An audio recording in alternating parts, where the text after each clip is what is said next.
bumper isn't working today. I don't know what's going on.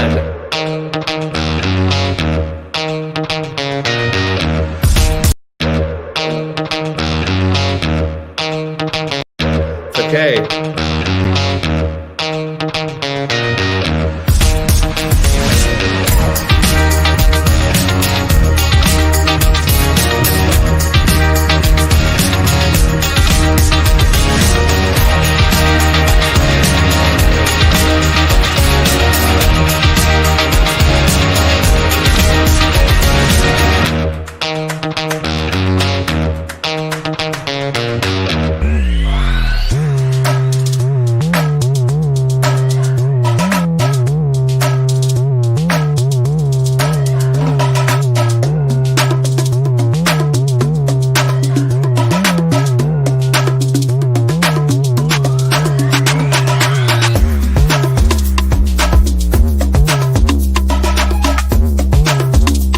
The Bravemaker Show is hosted by Tony Gapastione and Krystina Jackson. Thanks for tuning in. It's showtime. Oh my gosh, this is wild today. Something's delayed, something's wonky.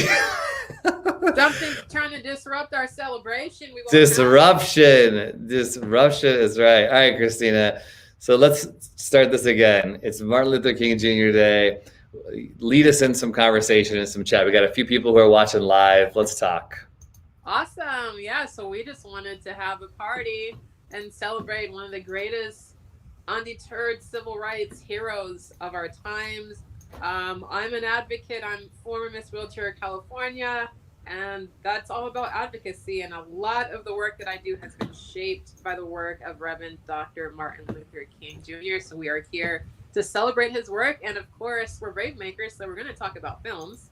We're going to share our favorite quotes. So we're going to get into all that. Before we do, though, I do want to say happy birthday, Michelle Obama.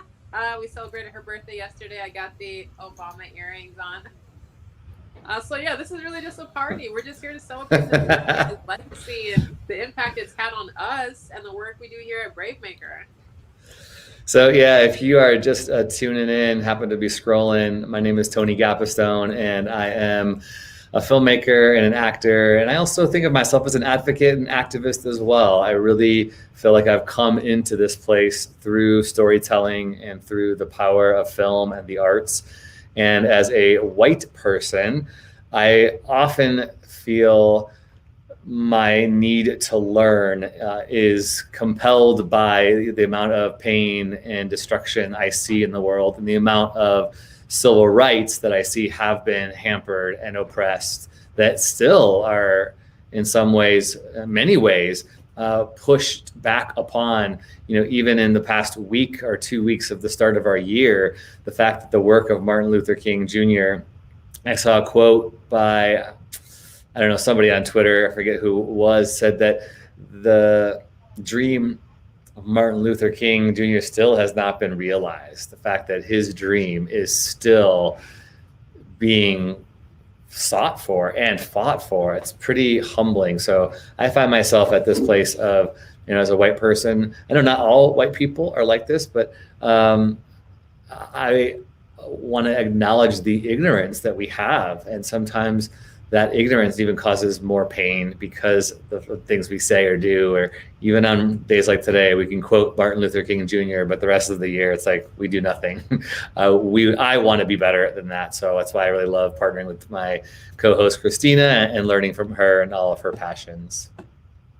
That is beautiful, Tony. Yeah, I think it could feel really daunting and also really disappointing that it's 50 years later and we're still in this fight to end racism and to end poverty. And for a long time, especially starting out, I'm really new to advocacy. I became Miss Wheelchair in 2018, and it was during that, which is a leadership program, I was trained to be an advocate. It was during in the last 3 years now that I've really learned what it means to be a civil rights leader, what it means to be an advocate. And it can feel very intimidating, especially with Reverend Dr. Martin Luther King, to feel and no one could fill his shoes, but to even walk in his footsteps. I felt intimidated as an advocate, but has been in this last year so full of struggle that I finally just decided, you know what, do what you can always, continuously. And that's what he always talked about. It's not enough. Yeah, you have bad people doing bad things, but if good people just sit by and allow it, you know, why aren't we using our power? We have so much power that we just give away when we just stay silent. So I decided I won't stay silent. I'll say what I can. I'll do what I can always. And it's really fun to be in a position now to be doing that with film and with writing. It's beautiful. My partnership with Krystina, just to those of you listening on our podcast afterwards or watching live on a replay, has really been a learning experience and super inspiring and encouraging to me in my journey. And we have been partnered since January of 2019 is when we connected, and then a year later, when the pandemic launched in March of 2020, we started this show, and it's been really fantastic to host these conversations. I see, hi Kate, for jumping in and being live. It's been fun to then host these conversations and talk through things. And, we both have different backgrounds and different points of view. And it's been fun to kind of, absorb film and all of the great filmmakers and creators that we've been able to host in this space, and then be able to also, talk about our perspectives. And we also get to do these cool hostings of diversity and inclusion webinars through all these different ways. So I love it. So today is a special day, and I know you sent, and I'm going to see if I can, our platform today, StreamYard, has been giving me some trouble here with the beginning and our start. I'm having a hard time sharing this link, so we might just be talking today. If you're watching us live, you might have saw we had a little bit of a technical difficulty with our opening bumper. I don't know if it's just something's wrong with the platform, but I cannot pull a share screen right now. So what I'm going to do is I'm going to put a link in the chat, and you all can look at it later. But Krystina, tell us about, so you were watching one of these interviews with MLK, and it's stuck with you in some way. Do you want to share about that? I put the link in the chat because I can't play it, unfortunately. Yeah, definitely. Let me talk about this clip that I wanted to set up. This is the BBC interview. Mm-hmm. All right, so that interview was so profound to me. In the first 2 minutes of the interview, the question is asked, and we asked this question on our show to a lot of actors and directors who are doing amazing things and who have experienced some success. Did you ever see yourself doing what you're doing now, winning awards at Sundance and doing all these amazing things? And so Martin was asked, Reverend Dr. Martin King was asked, did you see yourself as a civil rights leader of this magnitude? And you kind of just wait for his response, because I think a lot of us would think, oh yeah, of course. I think Martin was born knowing exactly what he wanted to do, but he was very candid and honest and vulnerable and saying, no, he was just the son of a minister growing up in Atlanta, and he was going to school, and he never envisioned himself in the position that he was in and the life-changing work that he would be doing. But once he started finding himself going down that road, he committed. And I think that's something that we can all do. Just commit. And he said it wasn't without risk and without fear. That's something I think that's highlighted so well in Selma. We'll get to that film in a second.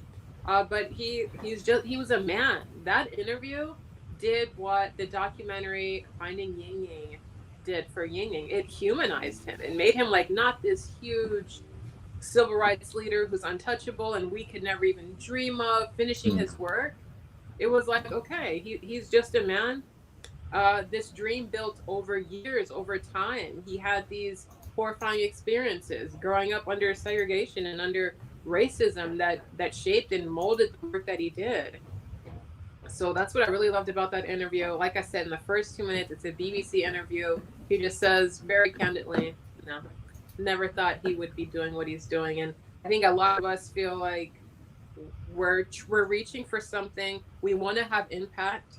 We want to be social justice heroes. We want to be undeterred, but we deal with a lot of fear and a lot of self-doubt. And in that one interview, he just made it so apparent that that's not what it's about. Like when you become single-minded to end poverty, to end racism, the fear is there. The knowledge of the risk will always be with you, but you work through it. You move forward. And that was my takeaway from that. And I've seen so many different documentaries and films, and you read quotes and things like that, but just those 2 minutes painted probably the clearest picture of him as a person, and really invigorated in me. Okay, wow, he's just a person. Do what you can. So Krystina is referring to the link in our comments below. If you click on that, you can watch that little few minutes of the BBC documentary. You were referring to Ava DuVernay's film, Selma, and that film for me was really influential, because I felt like, in the same way you talked about, it humanized MLK. I mean, MLK is an amazing civil rights leader, an amazing human being in history, figure in our history, because of the work that he did. But he was also a man who was a husband and a father. He was a man who was a pastor. He was a reverend. And I think what I appreciated about Selma, Ava DuVernay's documentary, is that it also showed the fact that, he, just like any human being, was capable of trespassing upon his own wife, upon the adultery, and the fact that he got caught up in some of these personal issues, right? That in some ways, we look at today, those are scandals. Those are things that can ruin somebody's life, and they often do. But they don't have to, right? If you're humble and you find yourself acknowledging that I was wrong, that part for me did something, that I needed to. I look at my own faith history, and I see a lot of people who are movers and shakers in my faith tradition. They don't always have the perfect history of making the right choices. Sometimes the people who are the ones remembered are the ones who sometimes take the biggest risk, but it takes the biggest toll on them as well, because of the exhaustion and the continued spotlight that you're under. And I saw this today being tweeted around a lot. I'll call it especially Andre Henry, who's a friend and an activist that I really cherish his work for the Black community. He talked about MLK being like the most hated man at the time when he was assassinated. He was an enemy of the state, and especially to white people, he was a threat. And the fact that today, he's considered a saint is totally the antithesis of what that we would have expected if we were alive in the 60s. Pretty amazing to see. We got Smooth Operator 7 giving us some love. Nice. So you know what I'm saying? Like that idea of like the humanness of MLK, and the fact that he gave his all, and that sacrifice, took a toll on him. It impacted him to the place where, he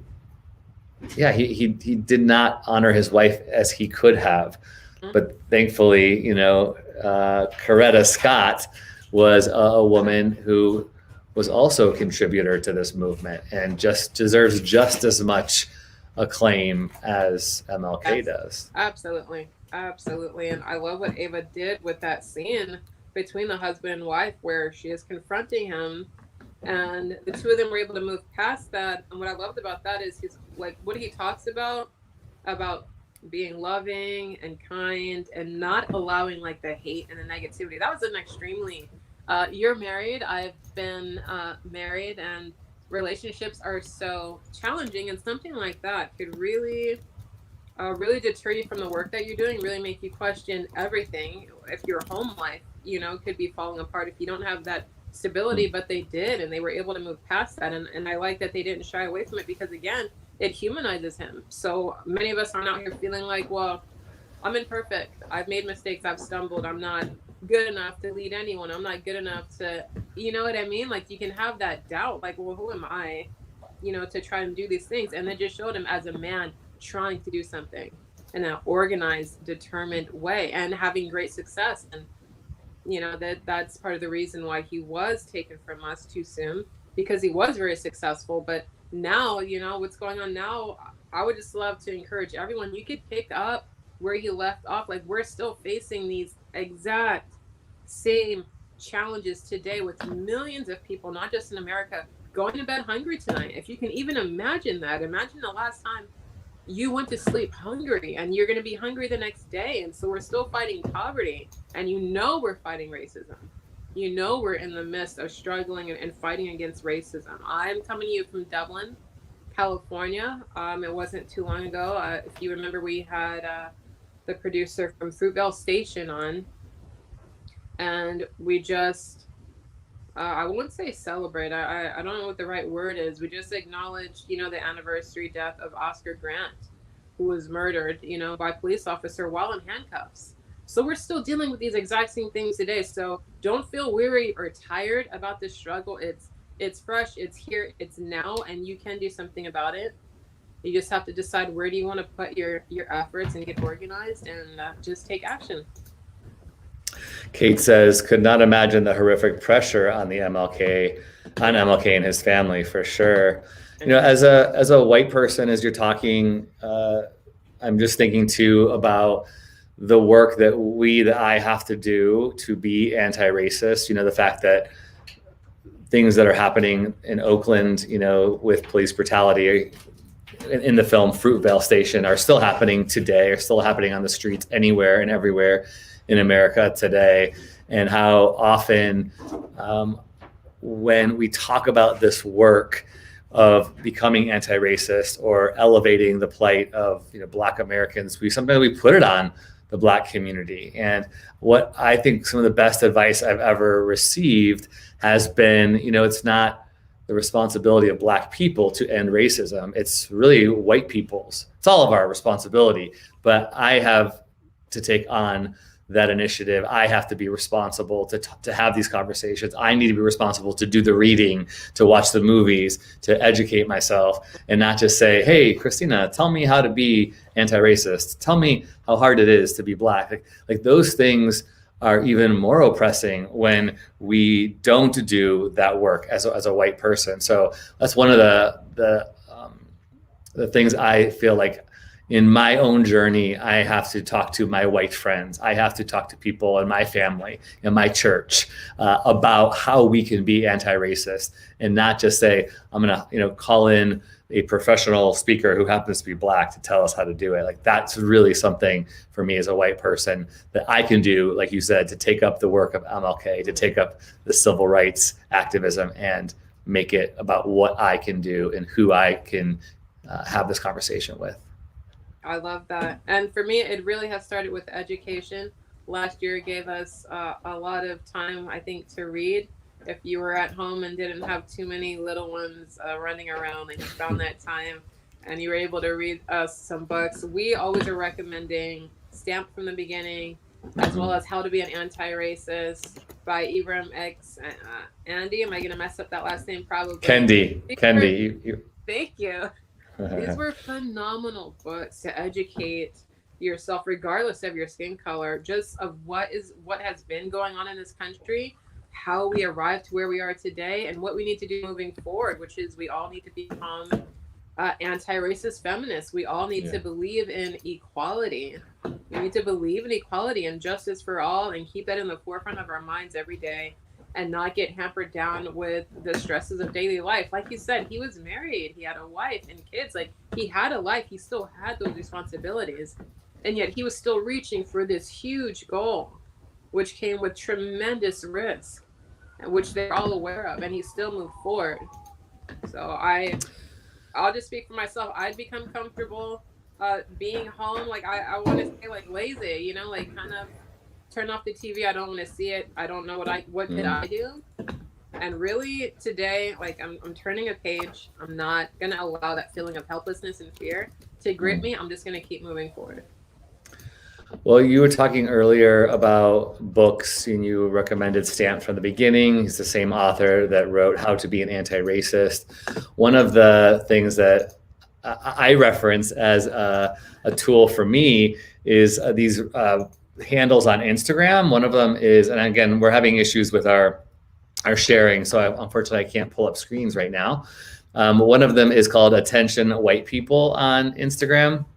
So if you go to Instagram and look up Attention White People, I love that they have little, basically like memes every day, talking about what we can do to take action, talking about, things that we should be aware of, what it means to be a microaggressor, what the term white savior means, the idea about blind spotting, like how to focus on things that we're just blind to. We do have blind spots as a white person when it comes to race. And even when we say certain things, or when me as a filmmaker, I write characters, I have to look at, am I being bigoted in my character descriptions, in the characters that I put who are maybe frontline workers, or characters who are lawyers. Like, am I aware of how race communicates things in film and in story? So I really appreciated Attention White People. And there's another one that I follow called From Privilege, Priv to Prog,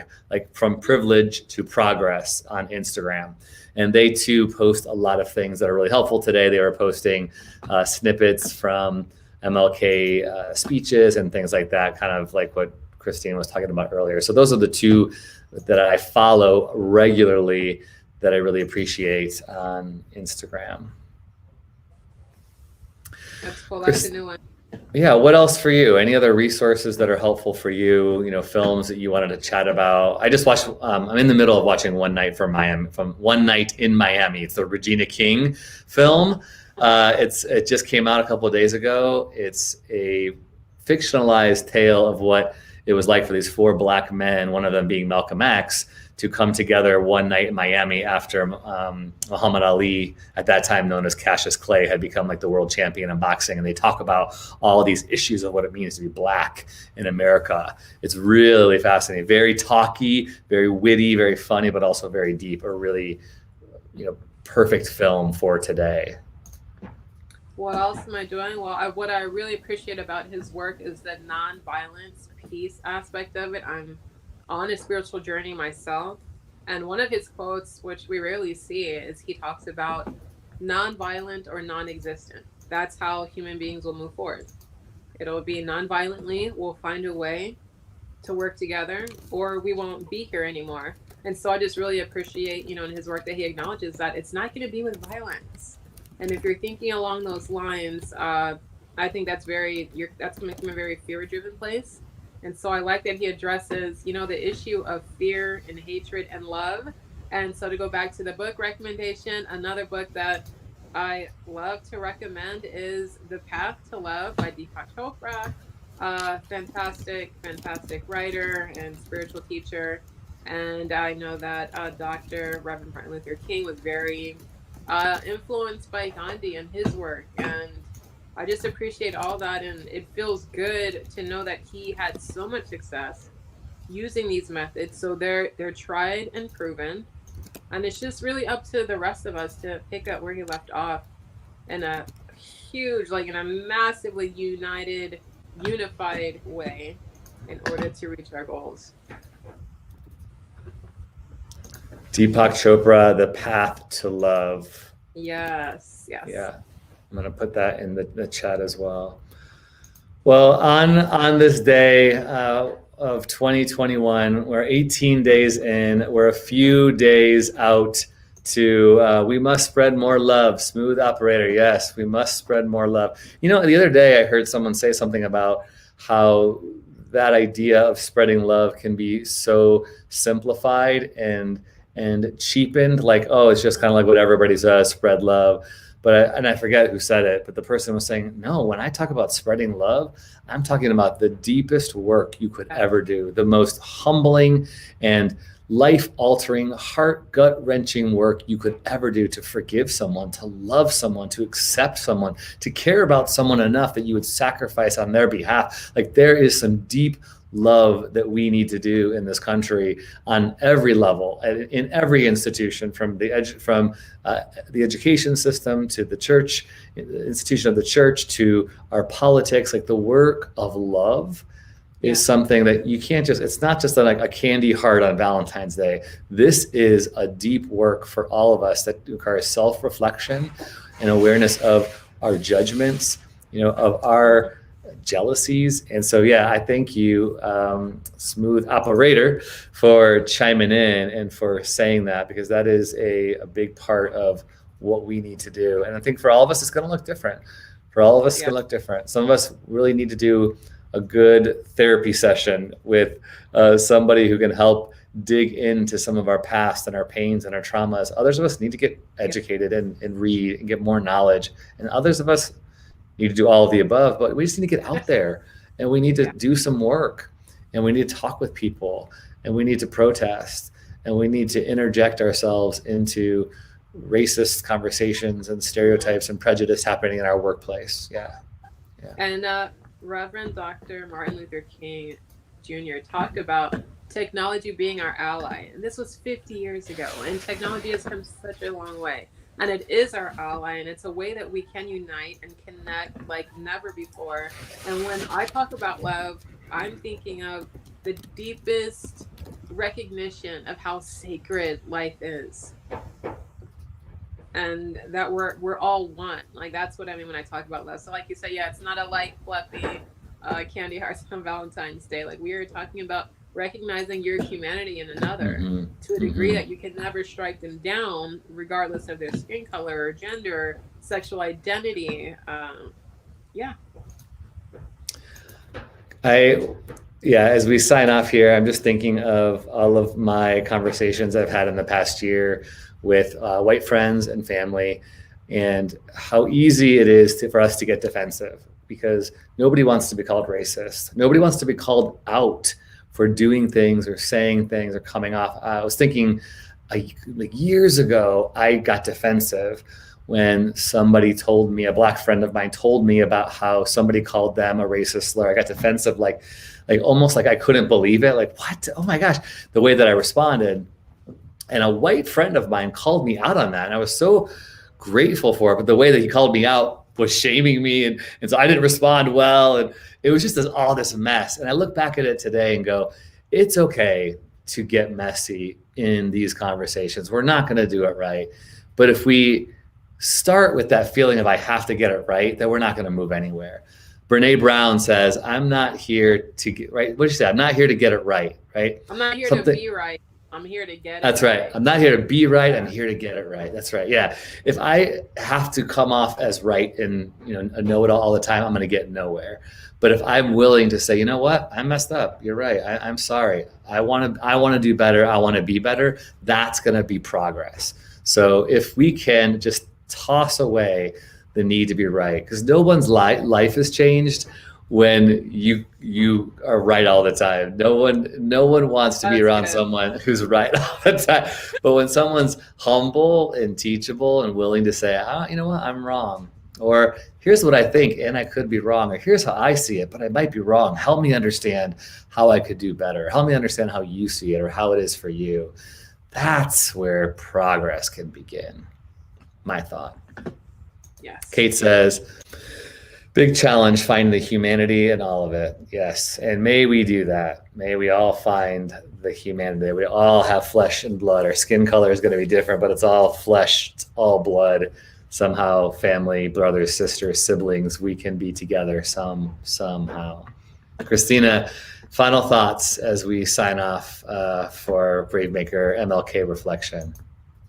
Wishing his family happiness, joy, and laughter. Thank you so much for loving and supporting this undeterred civil rights leader and hero. Thank you for your sacrifice. Thank you for sharing him with us. And for everyone else, be inspired, be invigorated by what he did, and know that you can do something and you should do it. You can do something and you should do it. I'm going to post, Krystina shared this Ava DuVernay clip. I'm going to share it in the chat. If maybe you can't watch her Selma movie today, but in the chat, you'll see a YouTube link where she talks about how she got it going and how she really became this influential mover and shaker in Hollywood.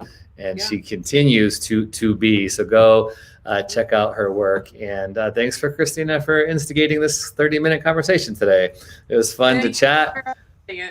Yeah, for seeing your face. If you're just finding us, because I posted it on my church link, I posted it on my personal page, I posted it on Bravemaker, it's everywhere. So if you are watching in any way, shape, or form, and you care about justice, diversity, and inclusion, that is why this nonprofit exists, Bravemaker. You can go to bravemaker.com and find out more about who we are. We're a nonprofit. You can donate to this work and support the work of creative storytellers who are elevating brave stories to change the world.